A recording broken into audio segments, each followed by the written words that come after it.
too big are Dutch ones. So the whole thing that is connected with in industry, given thanks to the geography in the Netherlands, has been used. Two other themes is we speak languages. The main people in the average in the Netherlands speak at least English and German. So that is also a soft asset that we add to that philosophy. And then we are an open trade nation. We are we love multilateralism, and we don't like nationalism. We support open markets in the world. The mayor of Shanghai a couple of years ago told me, when it comes to trade, he said, the Chinese have two eyes. When it comes to trade, the Dutch have one eye, and the rest of the world is blind. A Chinese expression, not mine. And that means that the Dutch are really trade-minded, open to trade, export, import, invest in the world, accept investments from outside the world in the Netherlands, and connectivity, working on connectivity. So even if you are not a big country, even if you are not a big industrial country, you can reach a high level of wealth using the gifts that are given to you sometimes by nature and sometimes by being a bit smart. Thank you, Your Excellency. And also His Excellency Omar Gbash. Your Excellency, if you can tell us as well about the key pillars of the soft power strategy of the UAE.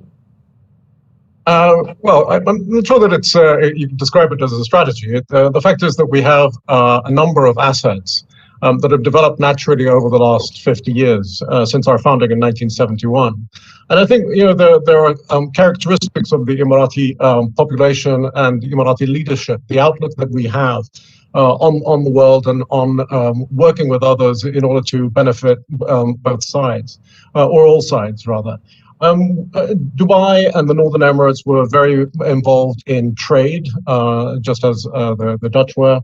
And there was tremendous amounts of trade taking place all the way down the east coast of Africa, India, Pakistan, and Iran, and also further up the Gulf.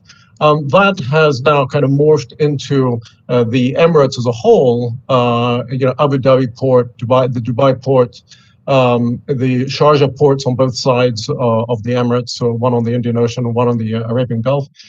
These are ports that now are providing the central kind of logistics function for a large part of the Middle East. And if you look at also what the Dubai ports has done specifically in becoming a global port operator, and developing ties with ports all over the world and countries and governments all over the world, that's another way in which we express the desire to engage and trade with people. Other things like Emirates Airlines and Etihad Airlines and Air Arabia, these are all mechanisms that have been used to connect people from different parts of the world. And I don't think anybody could have predicted how powerful that connectivity was going to be. I don't think anybody in the 1980s or 1990s really understood the possibilities of the network effect. And that has had a tremendous amount, both on sort of public image of the Emirates across the globe, but also on the local economy. Further to that, the Emirates has really focused very much on diversifying away from the petroleum products and focusing on things like on tourism, on education, on leisure, on real estate for people from the region, and basically presenting the possibility to live a lifestyle here, and a lifestyle of your choosing. So there's a great deal of openness, all based on this kind of platform of tolerance. And that has, again, had a major effect on bringing the name of the Emirates out to the world as a place where you can do business, you can rest, you can relax, you can build a life. And with no major kind of pressures on you, and particularly for our part of the world, I think we've managed to demonstrate that we can be very respectful of our traditions, but also very global at the same time. And I think that actually, the Emirates has now evolved over the last 50 years from being, 50 years ago, a minor event on the world stage to becoming incredibly influential and liked as well across the globe. I think, one of the other things that I should draw your attention to is what happened during, particularly during the peak crisis of COVID. The Emirates not only managed to operate within the territory of the Emirates very clearly and with logistic perfection on deploying vaccines for the population, both the Emirati citizens and for the residents, but also the amount of donations that we gave to other countries, whether it was actual, sort of vaccine supply or, sort of protective equipment. We're talking about hundreds and hundreds of tons of equipment being sent to different countries, sort of in the billions of dollars worth of value. So all of these are ways in which we express ourselves, but it also allows us to then turn around and find trends in many different parts of the world. Thank you, Your Excellency. One of the most important soft power initiatives for the UAE is the upcoming Expo, which will begin in October 2021. You both play an important role in this mega event. Your Excellency Omar Ghabash, in your role as Assistant Minister for Culture and Public Diplomacy at the Ministry of Foreign Affairs, as well as Your Excellency Abu Talib as the Dutch Expo champion, inspiring and informing Dutch companies about the opportunities that the Expo has to offer. Let me start with you, Your Excellency Abu Talib. What does this entail, and how do you persuade companies to participate in the Expo? Oh, thank you. I'm really looking forward to be at the Expo and to see that great event. And I'm really supportive the idea of you, Mr. Assistant Minister, supporting the world when it's needed as an instrument also to make friends. And that's happening also at the Expo. I was told that you provide free space for poor countries from Africa and other parts of the world to participate in the Expo. That helps, and that will help this country to show what they have, products and experiences, and bringing that to the market. So thank you for that gift for the world. I was asked by the Dutch Minister for International Trade to help motivate the Dutch companies to participate in the Expo. Our exhibition, our part of the exhibition will be centered around the themes of water, energy, and food. That is, to me, traveling around the world and seeing what is going in this theme, the most important thing, I think, for humanity. We produce a lot of food with little machinery and little water, but the world population is growing and the wealth is growing. And the food prices in the Netherlands has given a boost last 6 months of plus 9%, and the prices are growing everywhere in the world. And so we have to continue to be careful about our food and our water and energy. That is the most important thing to produce, to produce food, but also to produce machinery. And what we are in the Netherlands, I should say, very excellent in doing that. I was showing when I was recently in the UAE a system of a glass house in which we can grow products without adding electricity, without adding energy, and which we can be very sufficient with water. Just with 5 liters of water, you can grow a maximum amount of tomatoes per square meter. And I have been witnessing in the country where I was born, in Morocco, farmers using at least 80 liters of water, 80. That's about 13 times more water to produce similar quantity. So the Dutch is really a story to tell to the world when it comes to food technology. So I try to do to the Dutch companies to support them and to explain them that is really a wide opportunity to show to the world what we have, what you have. We cannot grow crops for the world in the Netherlands. Our service is too small. Well, we can show how you can do that and how to use probably Dutch technology to do that. So it's really important to do that. And I do that by bringing these people together, talking to them, and giving them even master classes in how to deal with the Islamic culture, how to deal with hospitality, how to deal with making friends in the Arab world. What are the ingredients to do that? Because the world business nowadays starts with having friends, and then it continues with building confidentiality, and then it has to do with building trust, knowing each other, calling each other, and then when there is business, you call your friend. Why? Because you trust him. You will not call somebody else who don't you know. And I think that investing in that bilateral relations on individual level is very, very important. So yes, indeed, I give them also small masterclasses how to deal with Arabic culture in the Islamic culture while visiting your country, accepting that there is maybe a similarity between what I know from the Islamic culture in North Africa and the Middle East. Thank you, Your Excellency. Your Excellency Mubashir, to follow up on that for you, could you tell us more about what the Expo 2020 will mean for the UAE and the region from a public and a cultural diplomacy perspective? Well, it's going to mean a tremendous amount. It's an event that we were looking forward to last year, and unfortunately, because of COVID, it wasn't able to take place, which was a tremendous disappointment. But nevertheless, the optimism is there, and the minister in charge of Expo, Arim Al-Hashimi, is an exceptional individual who has really put in a tremendous amount of energy and effort into making sure that this is going to be an expo that everybody will remember for a very long time. The biggest focus of the expo, I believe, is sustainability, and that, coming from a country that is an oil producer, we live in essentially desert and a desert environment. It's exceptionally important to us that the world takes up the issue of sustainability very seriously.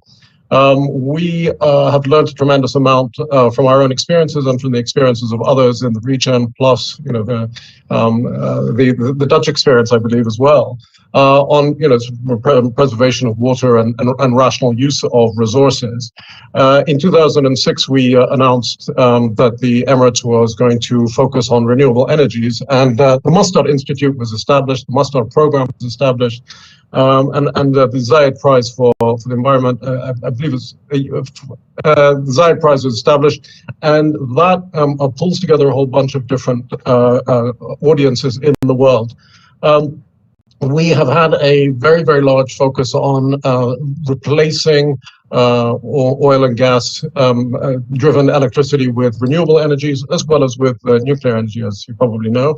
And we've gone out into the world, and I think we've made investments in 70 different countries, providing them with our expertise in renewable energy, plus the financing as well. So if you look at the Expo, or actual organization of the Expo Center, it is all based on sustainable principles. And quite often after you have these very large events like the Olympics and Expo, there's a problem of what you do with the buildings afterwards. And I believe that up to 80% of the project will be then reused for other purposes. So this will be a permanent district, a permanent part of the landscape of the Emirates.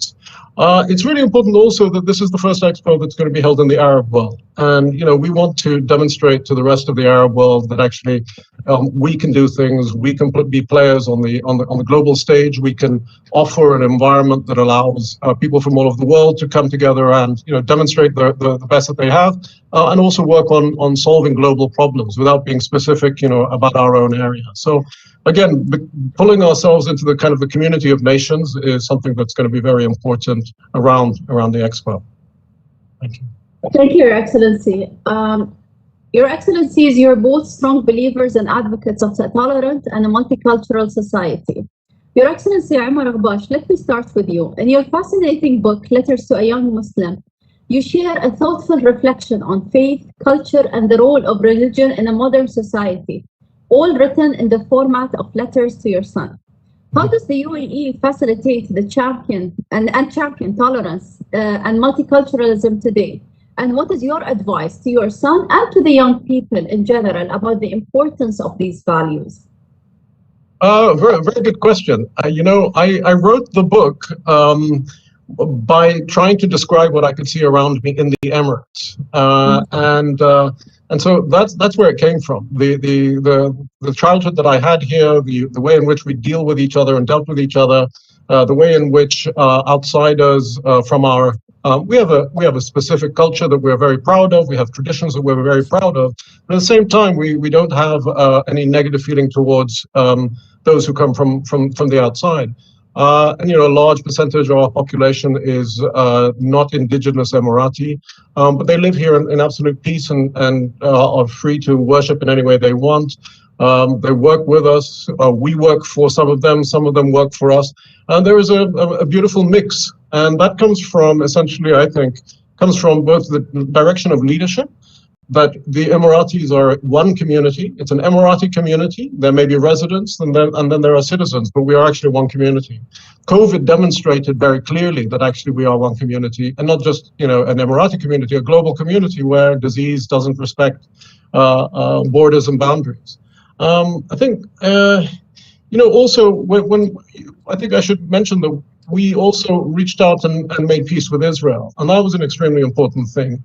In spite of all of the the historical, religious, political, military conflict between the Arab world and the Israelis, we believe that actually it's communication that will allow us to solve problems, and without communication we have no chance of solving problems. So I think tolerance is based on understanding that we're not alone in this world, but we need to work with others. In order to better our own lives, we need to work with others.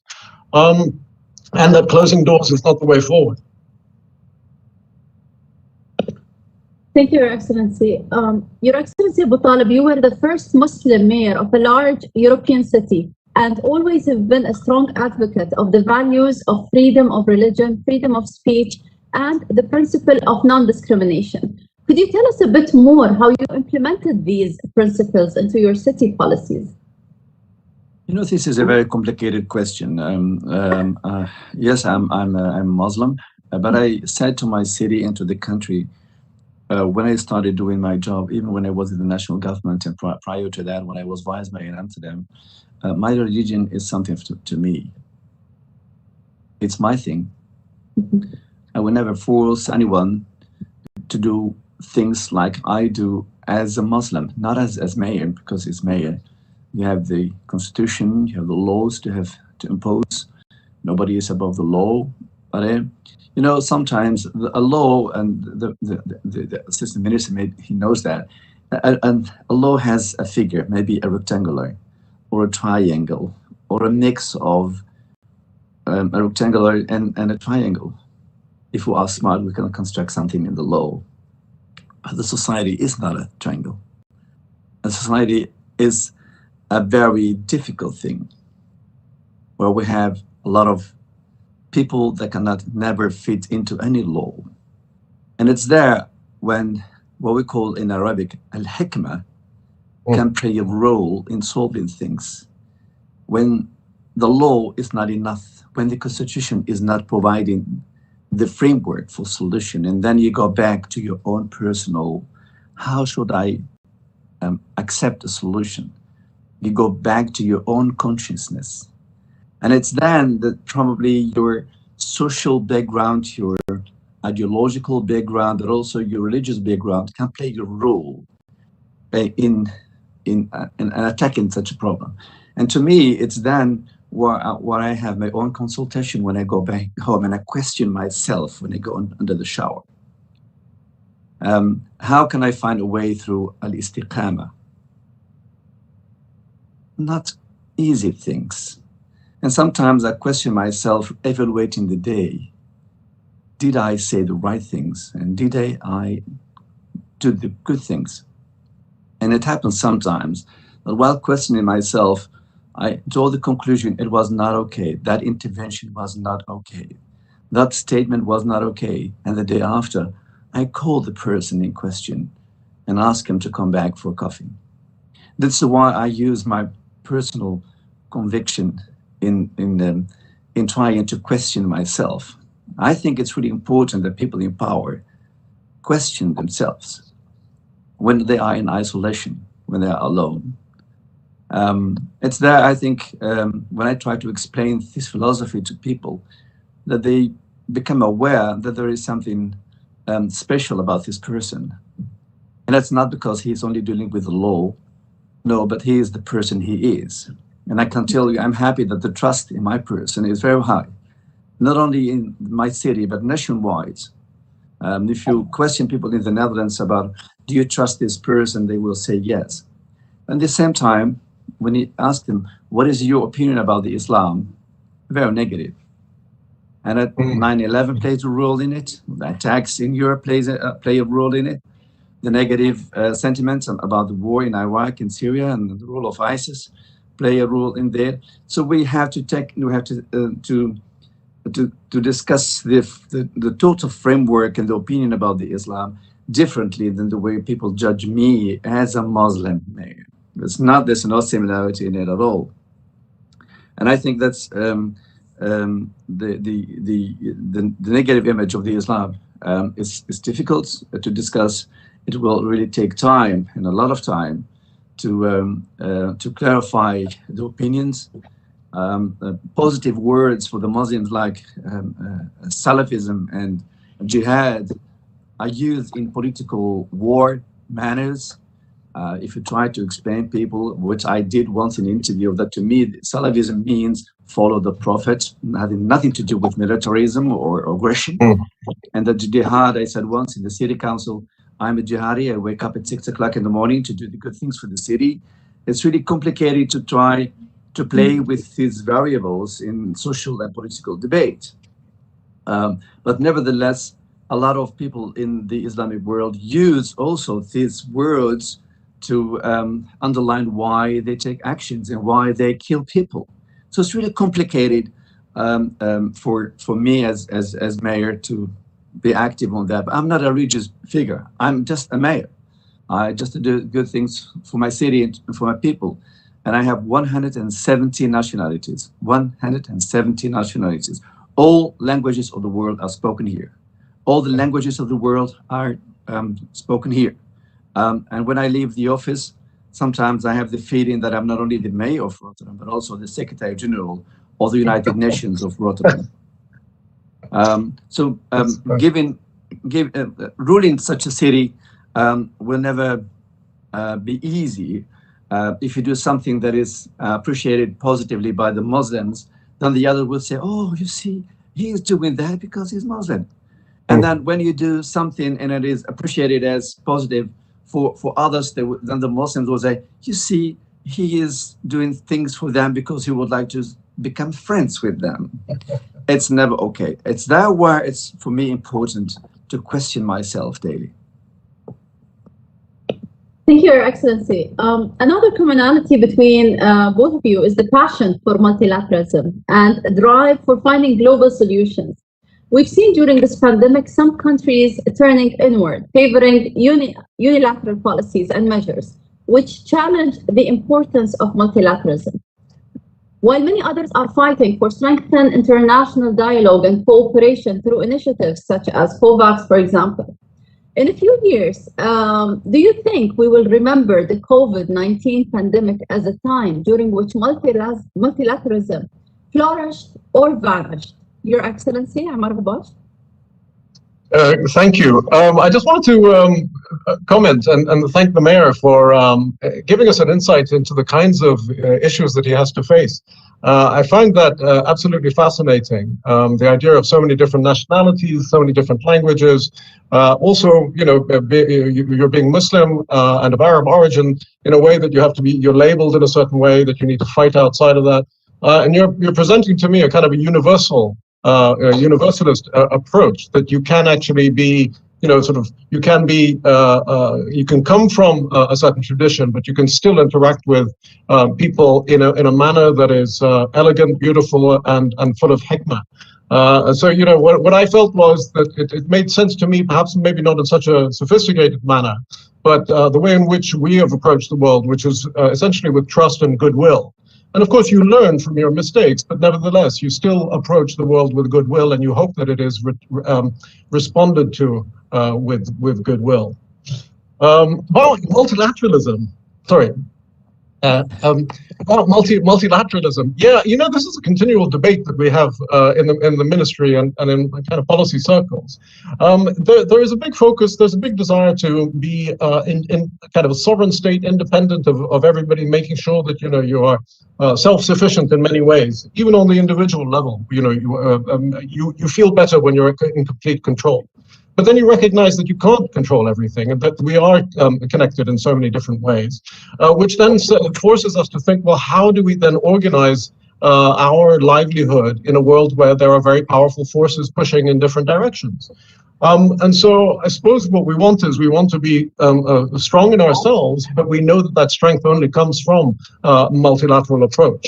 That's why we're very pleased that, hopefully we will be on the non-permanent member of the Security Council in the coming year. And we're looking forward very much to supporting as much as possible what is happening at the multilateral level in the UN, whether it's in New York or in Geneva. So I think, again, just to kind of sum up, there are these two different directions. There are very powerful forces that say, let's focus on the multilateral. And then there are the powerful forces that say, we have to be a strong nation. I suppose in our part of the world, you really do need to be a strong nation in order to make sure that within you are at peace and prospering. So kind of a mixed message there.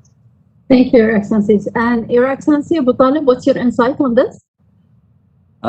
The Dutch economy is based on multilateralism. No doubt about that. We are an open economy. We invest in the world. We accept investments in the Netherlands. And multilateralism is for us a very, very, very important thing. Referring to the start of the COVID-19, the Netherlands is divided into 25 regions that deal with safety and hygiene. And so my region, that's 15 cities surrounding the city of Rotterdam, in which I may have the role of the chair of this region. That means I'm responsible for the dealing with COVID-19 in my region. I do that along with 15 mayors. And in the beginning, we had the idea that the Dutch government nationally will provide the hygiene stuff that we need, protection stuff, but also face masks and everything. And then in my region, we never accepted that the Dutch government will do that alone. We were also searching for solutions. So we ordered face masks in Eastern Europe, but also in France. And suddenly we remarked that the face masks that we ordered in Poland were blocked by Germany, and that the French government decided to nationalize the production of face masks. Mm-hmm. And that even Morocco, that have a car industry, which they turned in that period in making face masks, were also prohibiting exporting of face masks. Mm-hmm. And nowadays we see that the big manufacturer of vaccinations, India, due to local issues, is also prohibiting the export of vaccinations. So it's really, it's throw us back when it comes to believing in multilateralism, even within the European Union. You see that when it's a pandemic, that my nation first is then really a major issue. So when we will evaluate the Dutch approach, and I will be one of these people to play a role in this evaluation, I will really put on the agenda to the degree to which we will depend on production outside the Netherlands for this stuff. And I think that the idea that I have is that partly we will really move towards a system of making this stuff nationally to prevent to be a very dependent highly on this issue. So indeed, COVID-19 is just, to me, a shadow on multilateralism and on the issues of free trade in the world. When it comes to this pandemics, we have seen the same thing in China, but also in the United States under Trump. The production of machines, breath machines, the export of those machines from the United States was prohibited, and that is the free nation, isn't it? So really, we have to evaluate that within the World Health Organization, but also within the institutions that are constructed to discuss issues of multilateralism. Yes. Thank you, Your Excellency. My last question, that I've noticed that both of you have a very direct style of communication, and you don't shy away from tackling controversial topics in the media. What advice can you give to the youth, especially to the young diplomats of the Anwar Gargash Diplomatic Academy, who have tuned in to listen to this talk today about impactful communication as a diplomat and as a politician? Your Excellency, Ammar? Well, I just want to say that some of the best conversations I've had in my life were actually in Amsterdam. So I think, there's a great deal that we can learn from Northern Europe and from the Dutch. Apart from that, it's important to be clear about what you are hearing and what you're saying. A couple of days ago, I was listening to somebody talking, and I stopped them and I asked them to clarify because they had presented something as a fact. And when I pushed a little, it became clear that it wasn't a fact, it was simply an aspiration. But it had been presented as an accomplished fact so behind us. And I thought, wow, it's so important to listen carefully and to ask carefully, to understand carefully what is being presented. And just to understand that really,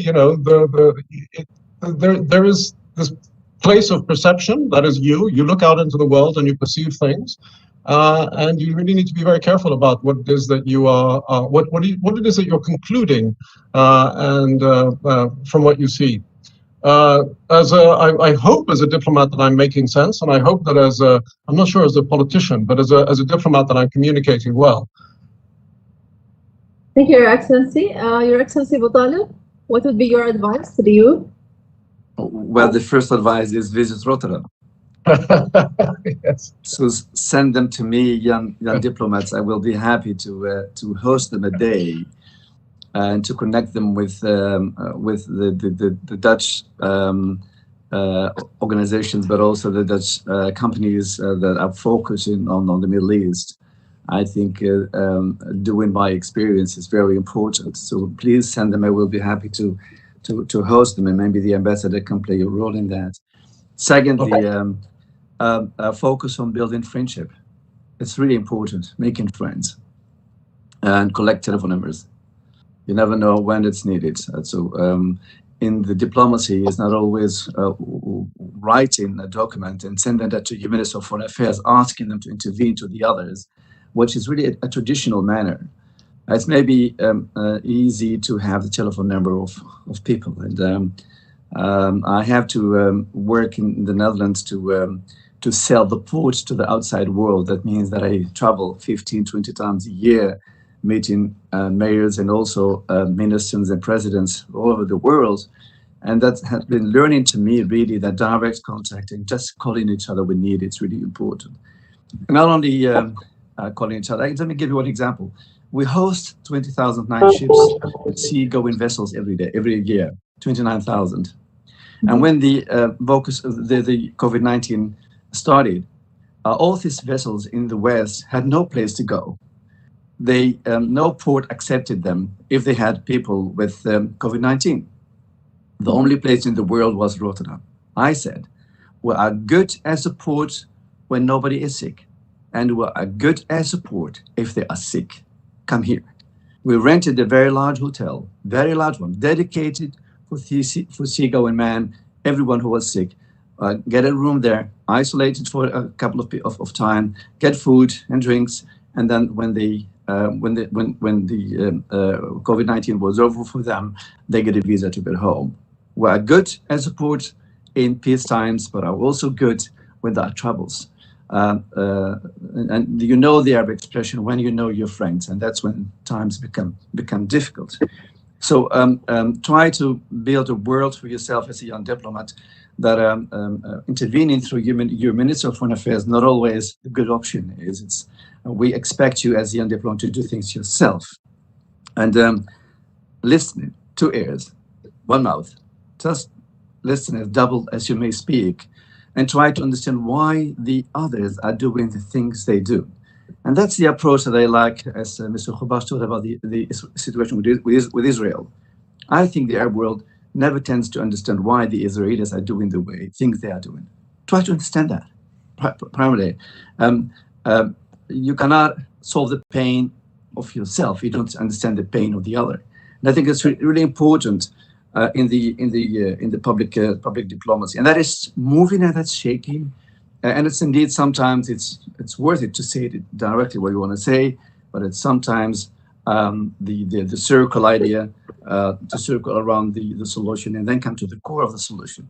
I would be happy to to tell you young people what my opinion is about public diplomacy. So I would be happy to host them and send them to Rotterdam.